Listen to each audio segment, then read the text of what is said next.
સુરતની રાંદેર પોલીસે mobile snatching કરતી ગેંગના 2 આરોપીને ઝડપી પાડ્યા છે।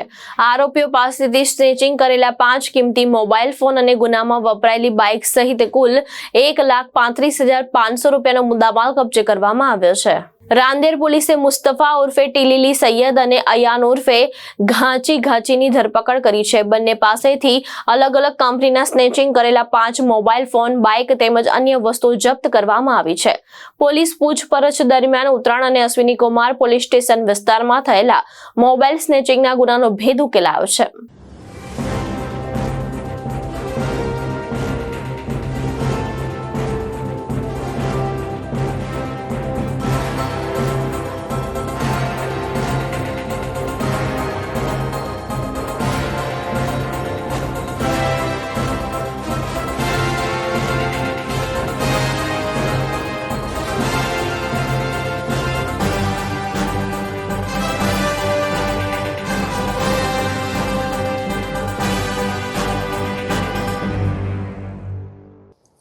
સુરત શહેરમાં મોબાઈલ સ્નેચિંગ અને મોબાઈલ ચોરીના ગુનાઓ અટકાવવા માટે respected CP sir, sector 2 sir અને ડીસીપી સરના સીધા માર્ગદર્શન હેઠળ રાંદેર પોલીસ સ્ટેશનની ટીમ દ્વારા ચોક્કસ બાતમીના આધારે અત્યારે જે અનડિટેક્ટ જે છે 2 પોલીસ સ્ટેશન અશ્વિની કુમાર અને ઉત્તરાયણ એના 2 આરોપીને પકડવામાં આવેલા છે।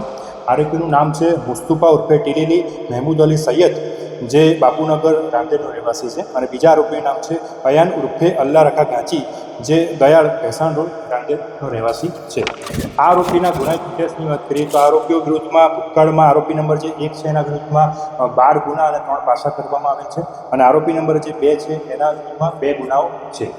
આ આરોપી પાસેથી મુદ્દામાલમાં ટોટલ 1,35,500નો મુદ્દામાલ જપ્ત કરવામાં આવ્યો છે, જેમાં 5 મોબાઈલ અને મોટરસાઇકલની નો સમાવેશ થાય છે।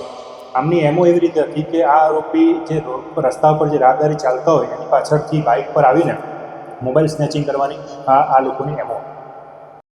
ભાવેશ ઉપાધ્યાય, દ્રષ્ટિકોણ ન્યૂઝ, સુરત।